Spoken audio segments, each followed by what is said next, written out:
Ok, gravando, tá certo? Fotométrico estéreo significa essa coisa que a gente já viu lá no outro, né, de Shape from Shading, o que é gradiente de imagem, né, e o que é gradiente de superfície. Na verdade, são duas variáveis P e Q aí, que são diferenças, né? Por isso que são derivadas espaciais. Em outras palavras, a gente chama. Tá? Importante aqui vocês entenderem a questão do espaço gradiente também, que ele é utilizado da mesma forma. À medida que varia, né, o gradiente da superfície, se você manter a iluminação de uma certa direção, ela vai mudar, né? Claro, se a superfície estiver bem de frente para a iluminação, a 90 graus com a iluminação, você vai ter iluminação máxima aqui na cena. Se você entortar a superfície para ela ficar inclinada, a iluminação vai variar, né? De acordo com o cosseno do ângulo aí entre a direção de iluminação e a normal e a superfície, né? Ok? E a tangente à superfície, né? Na verdade. Ou seja, então quanto mais inclinado, se você inclinar 90 graus, a luz não enxerga mais. Então esse que é o conceito de espaço gradiente. É desse espaço gradiente que a gente está falando, em relação à posição de iluminação. Ok? Na verdade, você tem em relação à posição de iluminação e você tem também em relação à cena, ok? A cena, aí a gente poderia querer recuperar o gradiente, espaço gradiente absoluto. E aí a gente entende isso como sendo P e Q. Para a luz, a gente pode chamar de PS e QS, ok? S de shading, né? E aí, quando a gente coloca PSQS, a gente está entendendo que esse espaço é em direção à luz. O que a gente viu lá em Shape from Shading é que o mapa de reflectância na cena varia, né? De acordo, ele tem se você tiver como determinar o P e Q em todo ponto da cena, você teria como reproduzir o R, né? Quando você ilumina, você tem isso, você tem o R. Tá? O que você não tem é o PQ. Então, o que a gente quer fazer é usar essa iluminação que a gente tem como sendo o R de PQ, tá? E aí, a partir disso, a gente quer recuperar o P e o Q. Então, pense, você tem iluminação e quer recuperar qual foi o gradiente que leva, né, aquela iluminação. Então, a gente já começa a notar aspectos de ambiguidade aí. Se eu colocar luz numa direção, né, como isso está relacionado com o cosseno, se eu colocar numa iluminação ou colocar na outra iluminação, o cosseno vai ser o mesmo, então você vai ter o mesmo valor de R naquela posição. Tá? Então, por isso que quando a gente estava lá no Shape from Shade, a gente precisava de ter algumas posições onde eu falo, ó, aqui eu inicializo com esse valor, e aqui quer dizer, na verdade, aqui eu sei qual é o valor de P e Q, né? Consequentemente, o valor de R também. Se você tem o valor de R e o valor de P e Q e não vai mudar ali, tá? Aí você consegue relaxar para as outras posições da imagem. Tá? E aí a gente usa o mapa valor atual da iluminação e você vai adicionando devagarinho, né, valores A, P e Q. Veja, estou falando adicionar, mas você pode adicionar valores negativos também, né? Então nada impede que o P e o Q sejam negativos. Tá? De maneira que nesses incrementos bem pequenos, você chega no final de um certo número de iterações a valores mais ou menos exatos, mais ou menos corretos, né? Exatos não, mais ou menos corretos de P e Q. Tá? Então, isso tipicamente, pessoal da área de elementos finitos, pessoal da área de engenharia de materiais ou de física, gosta muito de trabalhar com a gente chama isso de você trabalhar por partes, né? Você pegar o valor de um vizinho e saber que aquele valor do vizinho interfere no seu valor atual, né? Então, você meio que vai fazendo um somatório disso, né? Aí existe até algumas técnicas, vizinhança de Manhattan é uma dessas técnicas, para fazer esse espalhamento, tá? Então, o que a gente viu lá é que era usada uma técnica de relaxação baseada em iteratividade para poder se achar o valor correto de P e Q em todas as posições na imagem. Se você tiver uma fonte única de iluminação e você souber o valor de P e Q em algumas posições na sua imagem, né? Tá? Isso aqui é um mapa de reflectância, então esse valor aqui na prática é o que você tem, né? Se os valores de P e de Q estiverem corretos, o valor de PS e QS você pode chutar também, ou você pode fazer eles chegarem, né, a algum valor, e você, com essas 4 variáveis aqui, você conseguiria calcular algum valor, usando essa equação. Se esse valor for diferente desse, é sinal que alguma coisa está errada. Aí você alteraria esses valores, né, como vocês viram, ok? Para fazer ele convergir. Então, nesse caso aqui, esse é o processo que é aplicado no Shape from Shade. Agora, imagina que você tem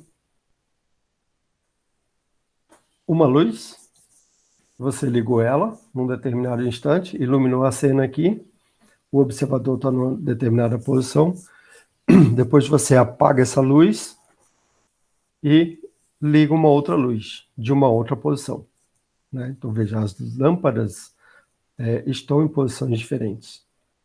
Significa que você vai ter um mapa de reflectância para cá, né? Para essa posição de iluminação, com esses valores aqui de PS e de QS, né? Que representam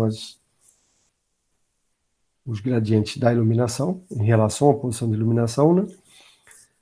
E você vai ter um outro mapa diferente para essa posição aqui. Então, a iluminação aqui vai ser diferente dessa, tá? Bom, legal, eu tenho 2 variáveis lá, que é P e Q, que eu quero determinar. Eu conheço a posição da luz, portanto, conheço a posição lá do ponto que eu estou, conheço o PS e o QS, portanto, eu só tenho P e Q para determinar. Então, se eu tiver 2 posições de iluminações e 2 variáveis, agora me parece que a gente tem um sistema que possui uma solução, né? Pelo menos em se tratando aí, em se falando de álgebra linear. É possível você ter uma solução. Ainda tem algumas questões de ambiguidade, de redundância, mas o fotométrico estéreo usa justamente esse princípio, né, para poder determinar a solução, determinar a orientação, né, de forma única, tá? Ou seja, então, na prática, com 2 ou mais posições de iluminação, não significa as 2 lâmpadas acesas ao mesmo tempo, significa uma, aí apaga e depois acende a outra, né? Em alguns casos, com 2 ou mais, né, eu disse. Então, se você coloca 3 ou se você coloca 4, veja, aí eu estou colocando redundância no sistema, né? Diz-se em visão computacional que quanto mais redundância você tem, mais precisão na determinação do que você quer calcular, do que você quer encontrar, né? Ok? Porque normalmente isso aqui, esse tipo de sistema, quando você passa a ter redundância, passa a ter mais equações, né, do que incógnitas, na realidade é isso que a gente está falando aqui, aí você passa a usar, a se utilizar de técnicas, né? Uma delas, a mais conhecida, é mínimos quadrados, para resolver esses sistemas. Então, como você tem mais equações do que incógnitas, uma maneira de resolver, aí veja que nesse caso você não tem uma solução única, né? Tá? Você não tem uma solução exata, desculpa, a solução é única, mas não é exata, tá? Você está com uma solução aproximada. Então, quanto mais redundância você coloca, mais você se aproxima da solução ideal, né? Da solução que seria o que a gente espera, que é a solução exata, ok? Você nunca tem a solução exata por vários problemas. Você tem erros numéricos, você está trabalhando no computador, você tem erros de arredondamento, né, etc, etc. Você tem erros dos sensores das câmeras, né? Aqui a gente colocou um observador. Lembra que esse observador é uma câmera, na verdade, né?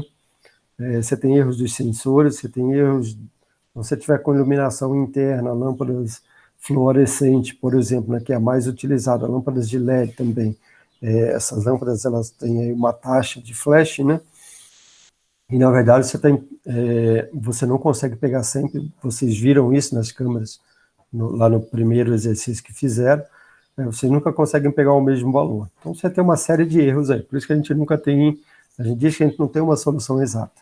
A gente tem uma solução que a gente imagina que ela é próxima daquilo que seria o exato. Tá? E aí, quando você usa mínimos quadrados, ele vai aproximando cada vez mais do exato. Então, quanto mais luz eu tiver, se eu colocar mais uma luz, né, desse lado aqui, ó, apagar essas duas e acender essa terceira, ou três, uma de cada direção, né, é legal. Tá? Inclusive, o método que está lá no livro do truco, ele propõe utilizar três lâmpadas, né, e aí você calcula as normais, né, N1, N2 e N3. Aqui a gente calcula só P e Q, tá? Lembrando que a terceira componente aí, a gente consegue obter a partir de P e Q. Mas lá no livro do truque, ele propõe a utilização de 3, porque ele calcula a normal mesmo no ponto, ok? Então seria esse N aqui que é o resultado. Como a gente determina P e Q, a gente consegue determinar N a partir dos valores de P e Q, utilizando duas. Tá? Então, com duas já dá para resolver. Mas o ideal é 3 ou mais. Agora, isso é caro, né? Você acende uma luz, apaga, acende outra luz, apaga, acende outra luz, apaga. Fica meio complicado você... para algumas... o pessoal chegou até a criar dispositivos, né? Utilizando esse tipo de técnica aqui para escanear, por exemplo, em museus, onde você tem um controle bem legal, né? Normalmente você tem uma sala escura e você trabalha ali dentro com essas luzes para tentar estimar peças e tentar fazer escanear, né, na verdade, tá? Mas, assim, não foi muito adiante, o pessoal parou um pouquinho de utilizar, essa técnica não é tanto utilizada hoje, mas entendam que é possível você estimar aí, né, eu estou falando estimar já, a posição, estimar a normal, né, da superfície em função de ter duas iluminações, ok? No caso, você teria, né, o livro do truque, ele propõe você colocar 3 lâmpadas, uma, duas e três, ok? A posição da normal é a mesma, né, não muda, o que vai mudar lá é o PS, o QS, se você sabe o PS, o QS, e aí uma terceira variável para a terceira componente da normal, né?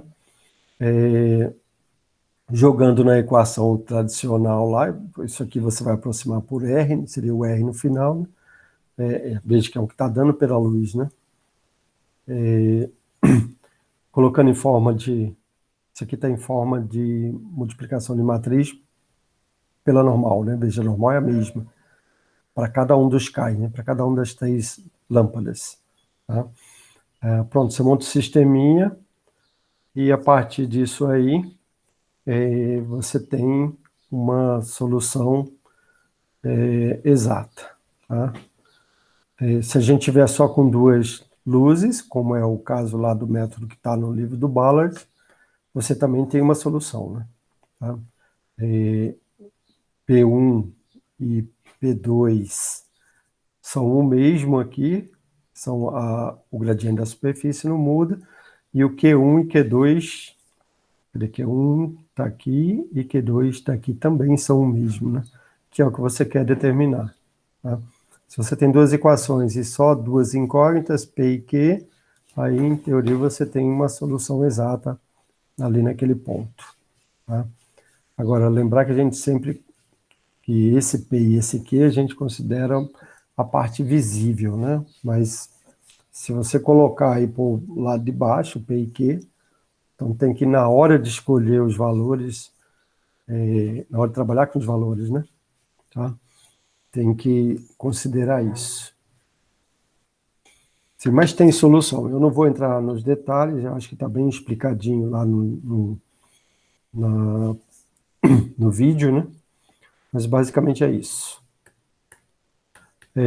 Frontline Drawing, eu acho que eu até já tinha passado para vocês, eu não vou comentar aqui. O próximo seria Shape from Motion. Estéreo estava primeiro aqui, a gente passou ele para último. Tá?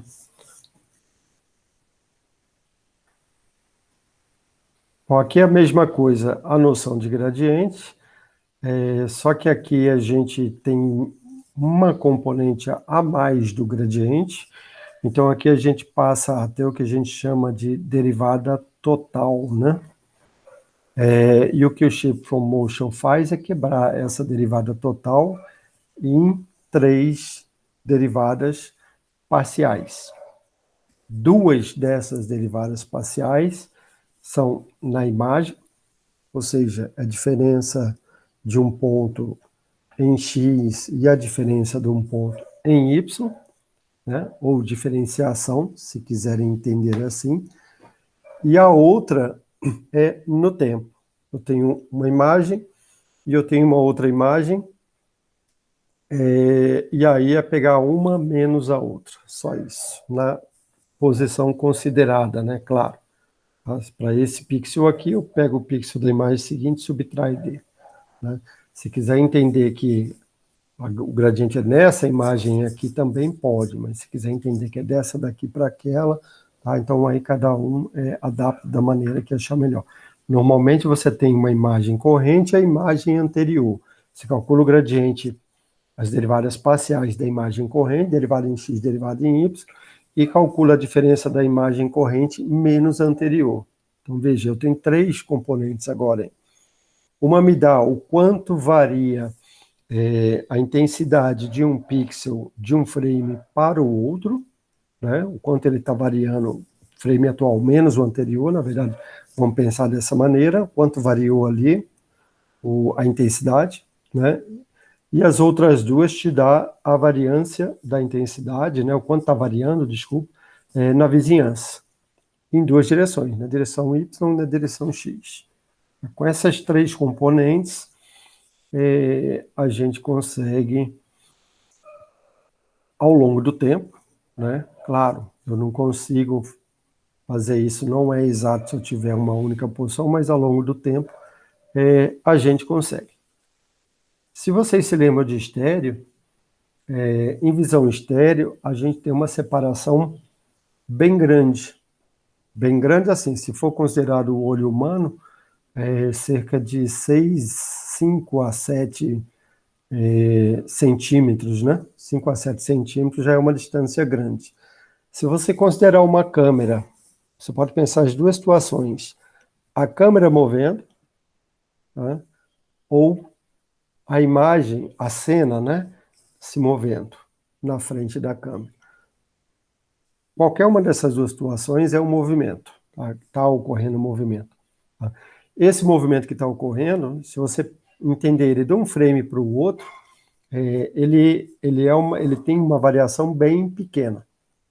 Você não vai ter 6, a menos que a sua câmera tenha uma resolução temporal, né? Não consiga capturar, por exemplo, um frame por segundo. Aí, quando o objeto está se movendo, você realmente vai ter a mesma sensação do que visão estéreo, né? Vai ter um quadro aqui, outro quadro lá, bem distante. Mas se isso não ocorrer, se você tiver uma câmera que ela tem uma taxa razoável, né, considerável, a gente diz, a partir de 15 frames, por exemplo, por segundo, já é o que a gente considera razoável, aí essa sensação de movimento vai ser bem pequenininha, ok? Veja, isso é diferente de estéreo. Em estéreo a gente tinha o que a gente chama de disparidade, né, que é bem grande. Aqui não. Aqui isso é pequenininho. A chave em estéreo, em Shape from estéreo é você ter essa distância bem grande entre os dois frames. Isso aí que vai permitir você reconstruir, né? Aqui é diferente. Aqui é justamente a gente pensar em como está variando a iluminação de acordo com o movimento. Se a gente pensar que a iluminação de um ponto, ela não varia do ponto na superfície, né? Ela não varia de um frame de um frame para o outro, significa de uma tomada para outra. O objeto pode ter rotacionado, mas aquele ponto ali na superfície, se ele variou só um pouquinho, a iluminação dele pode ser considerado constante, tá? Claro, ao longo do tempo, ele vai variar mais, como é o caso em estéreo, mas se essa variação for bem pequenininha, se esse espaço, né, for bem pequenininho, você pode considerar que é constante essa iluminação. E essa constância da iluminação, que a gente chama, é que permite a gente formular a equação fundamental do movimento, tá? Essa equação fundamental no movimento, ela é, na verdade, entendida como sendo uma formulação usando série de Taylor. Você quebra, né, essa equação em quantas componentes de diferenciação você achar necessário, tá? Então, no primeiro momento, essas três componentes só, na verdade, já são suficientes. Você teria mais componentes, né, dessa diferenciação. Mas a gente quebra e joga fora os termos de mais alta ordem, né, da série de Taylor. Fica só com esses três aí que eu acabei de falar para vocês, que é a primeira derivada, né? A derivada primeira em x, a derivada primeira em y e o que a gente chama da diferença, derivada total de um frame para o outro, diferença de um frame para o outro, ok? A gente poderia colocar outras diferenciações de segunda ordem, terceira ordem também, para ficar muito mais preciso, mas é mostrado na prática que apenas com essas três e jogando aí um processo iterativo da mesma maneira, a gente consegue recuperar o movimento. Essa eu acho que é a base do Shape from Motion. Nos slides está bem explicadinho, então aqui tem o conceito de gradiente da imagem também, né? Aqui a diferença, né, de estéreo para motion, então isso aqui é estéreo. Em estéreo você tem um frame bem separado um do outro, né? De onde eles foram tomados está separado. A distância entre a tomada dos dois é diferente, tá? No motion não. No motion, se vocês olharem da esquerda para mim aqui, não sei se o Meet, você vê que a separação é bem pequenininha, né? Eu tenho uma coisa se movendo, uma taxa bem pequenininha, ok? Se vocês estivessem olhando isso aqui com visão estéreo, vocês conseguiriam notar o movimento aí, tá? Então, essa é a diferença. Aqui a gente não precisa fazer correspondência. Apesar que se você fizer correspondência, aí você vai determinar o quanto se moveu um pixel realmente, mas você não precisa fazer correspondência. A correspondência, ela vem, o 3D ele vem naturalmente, né, a partir da formulação como um sistema diferenciável, ok? A gente consegue recuperar. Para motivar melhor, eu até coloco lá uma abstração. Imagina que isso aqui seja o seu olho, né? E alguém coloca lá uma barra, um graveto, né? Pode entender assim, que vai se movimentar em relação ao seu olho, tá? Na verdade, você não precisa saber o tamanho real. É isso que o movimento, que o Shape from Motion é legal. Você não precisa saber o tamanho real dessa barra aqui, quantos centímetros ou quantos metros ela tem, para saber que ela vai atingir o seu olho depois de um certo momento, ok? Pronto, bateu no olho, né? Tá? Claro, se eu souber o tamanho real dela e a velocidade que ela está indo, eu consigo. Mas eu não preciso saber da velocidade real e do tamanho real dela. O Shape from Motion apenas trabalhando com o tamanho dela na imagem de um frame e desse frame para o próximo, eu consigo estimar qual vai ser o tempo de impacto que ela vai demorar para sair daqui e chegar até aqui. e aí, no caso, tomaria alguma decisão. É assim que nós funcionamos, né? A gente não estima lá, pô, aquela barra tem 2 metros de altura, se ela vier na minha direção, vai demorar tanto tempo para achar. A gente não faz esses cálculos, a gente simplesmente reage, né, de forma natural, ok? Então, assim, depois vocês olhem direitinho isso aqui, como é que esse tempo de impacto tal ele é calculado, sem precisar saber do tamanho real, né? Seria a L aqui, apenas sabendo L pequenininho, que é o tamanho na imagem, e sabendo esse L pequenininho de um frame do próximo, tá? Ou seja, aí você precisa das diferenças, das diferenciações, né? Aí você consegue estimar quanto tempo ele vai gastar para chegar até aqui. Então, tudo que é letra grande aqui, você não precisa. Essa é a história aqui. Você só precisa saber as letrinhas pequenas. O F você tem, né? Que é a distância focal. O T é o que você quer determinar, né? Um certo tal aí que ele vai demorar para chegar daqui até lá, ok? Dá para fazer isso. E isso é mostrado lá na... Isso é só para motivar. E a equação fundamental de movimento, ela é colocada de duas maneiras. Aqui, se você quiser calcular o motion field mesmo, aí você precisa a gente chama de rotacionais, né? As componentes, os produtos tensoriais de um vetor de rotação, porque você tem rotação e translação. Você tem as duas coisas, né? Combinadas com a translação. Então, aqui é colocada a translação negativo, isso aqui é o vetor de rotação já multiplicado por um ponto no mundo, né? Ok?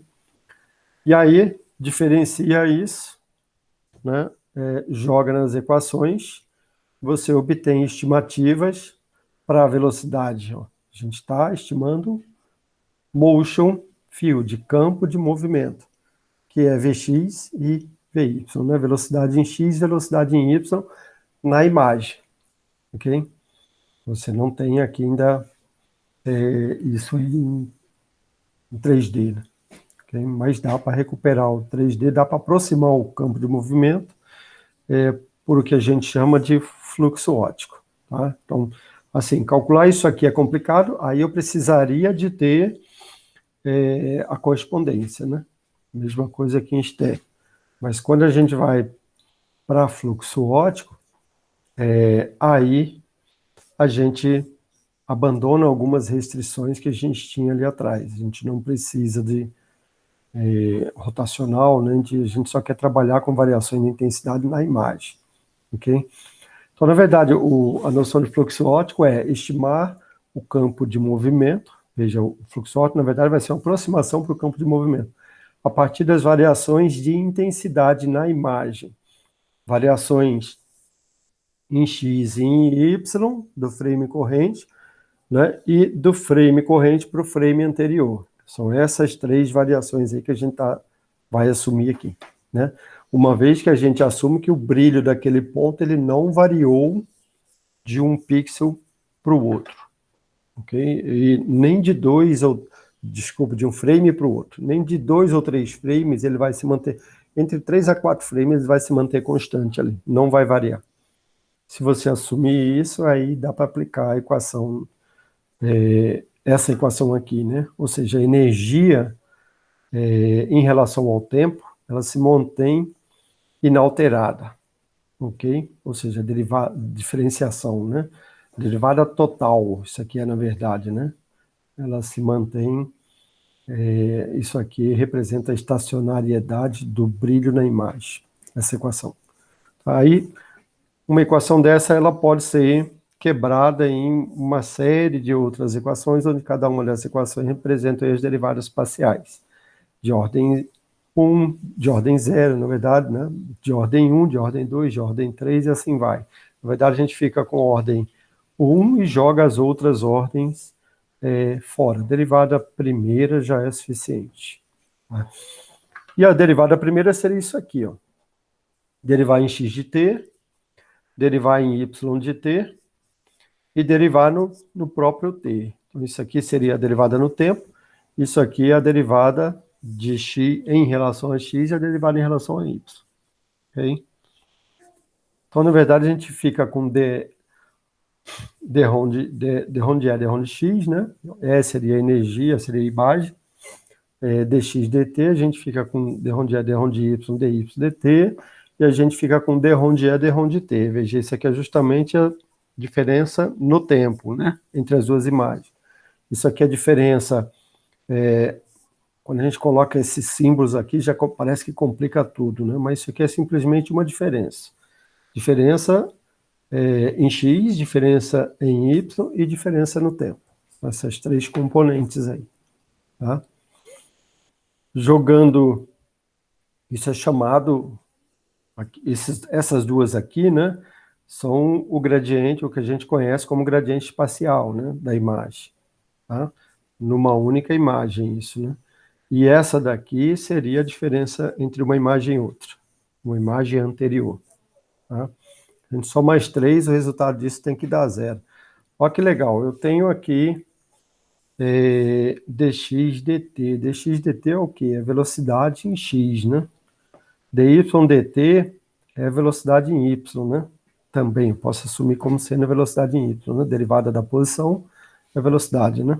Tá? E aqui não é velocidade, isso aqui é a taxa de variação da intensidade da imagem num determinado ponto de um frame para o outro. É só isso que significa. Mas pronto, eu consigo extrair aí a velocidade, né, a partir dessas duas componentes. Tá? E é justamente isso que o fluxo óptico faz, aproximar para a gente essas duas velocidades. Ok? Pronto, montou a equação, né?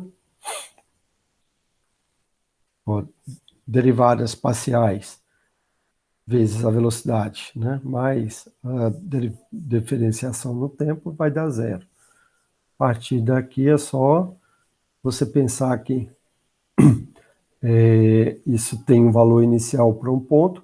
Você pode partir de duas maneiras, né? Estimar isso direto não dá. Você tem também aí que usar, porque você depende do vizinho, né? Então, quando você calcula essas diferenças parciais na imagem, ela está com erro. Tá? Mas assim, num primeiro momento, esse é que é o legal dessas equações, no primeiro momento ela já te dá uma aproximação boa. E aí, à medida que você itera, sei lá, de 20 a 50 iterações, você chega aí a um valor melhor para cada uma das componentes aí do fluxo óptico, né? Então, no final, bom, o processo que se sugere é o processo iterativo aqui também, precisaria passar por uma iteração, existem melhorias nisso, depois, posteriormente, né, para você conseguir calcular, mas, assim, quando a gente pensa em fluxo óptico, ele tipicamente é um processo demorado, né? Você precisa de iteração também, ok?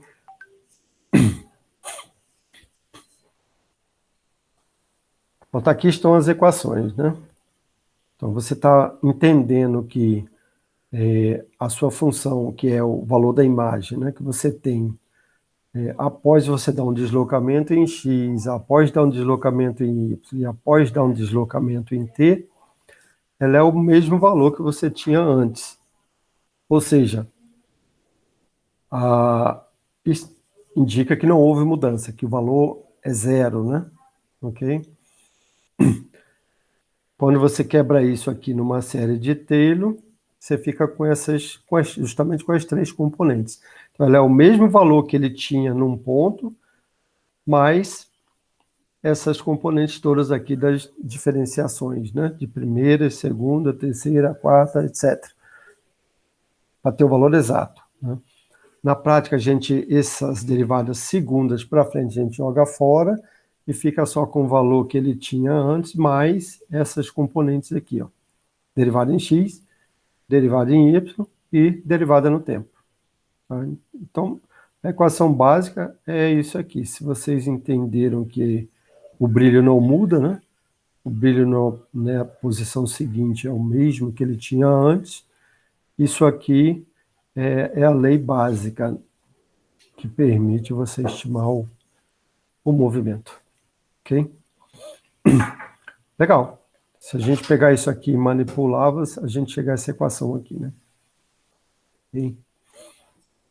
Que é a equação fundamental aí do movimento. Então, veja, aqui eu tenho, né, velocidade em x, aqui eu tenho velocidade em y, E aqui eu tenho a derivada no tempo, né? Diferença no tempo, as três componentes. Ok? Isso aqui é a derivada parcial da imagem em x, né? Na direção x. Isso aqui é a derivada parcial da imagem na direção y. Isso aqui é velocidade em x, isso aqui é velocidade em y. Né? Posição mesmo, né? Ok? Legal. Então, normalmente tem dois approaches aí. O approach iterativo, que é o que está no livro do Ballard Brown. Ele segue aquele mesmo processo lá de relaxação, né? Aí ele considera isso aqui é a velocidade em x elevado ao quadrado, ele pega isso aqui como erro, né? Se isso aqui estiver muito fora do que se presume, né? Ele continua iterando até que o erro para essas variáveis, para a velocidade em x ao quadrado, velocidade em y ao quadrado, velocidade v em x ao quadrado, v y ao quadrado seja pequenininho. Okay? Legal. Então, o modelo é o mesmo, coloca aqui um lagrangiano para esses termos quadráticos, e aí sim, aqui ó, você tem a derivada da imagem em x, velocidade, né? Derivada em y, velocidade, e derivada em t. São as três componentes.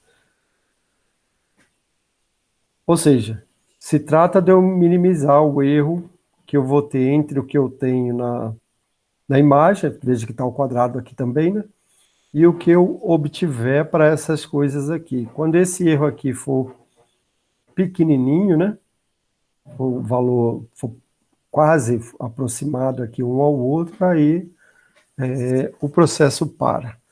Então, o processo para calcular o fluxo óptico é parecido com aquele processo lá do Shape from Shading. Joga isso tudo lá no algoritmozinho, né? Da mesma maneira aqui, ó, que a gente tinha lá um PAV e um QAV, né? A gente tem aqui um UAV e um e fx menos p sobre d, a gente tem o que é p e o que é d aqui. Resolve isso aqui um certo número de iterações para todas as posições, calculando o erro sempre, né? Se esse erro for menor do que um certo valor, você para, porque os seus valores aí para U e para V, né? Valores para U e para V, que é o que você está calculando aqui. Eles estão dentro de uma certa tolerância. Ok? Tem até um algoritmozinho lá no livro do Ballard. Lembrando que isso aqui está implementado já na OpenCV também, né? Tem uma implementação de fluxo ódio. O que eu vou pedir é que vocês implementem ou usem o que está lá, né, na OpenCV para calcular o fluxo óptico, Shape from Motion, né? E se alguém quiser implementar aqui para verificar também, já tem, é o mesmo algoritmo. Eu acho que está lá eu acho que esse algoritmo que está no OpenCV, ok? No final você chega aos valores de U e V para a imagem. Então veja, se você pegar só 2 frames, você não tem como calcular isso direito, porque o movimento só foi e parou, né? Mas veja que depois de um certo número de frames, a tendência é que você consiga ter o U e V determinado na tua imagem. Então, se você coloca uma bola rodando, por exemplo, você tem como determinar a posição, né? A velocidade, aliás, que cada ponto, no final você tem um mapa de agulhas também aqui, né? Só que agora te dando a velocidade de cada ponto na imagem, ok?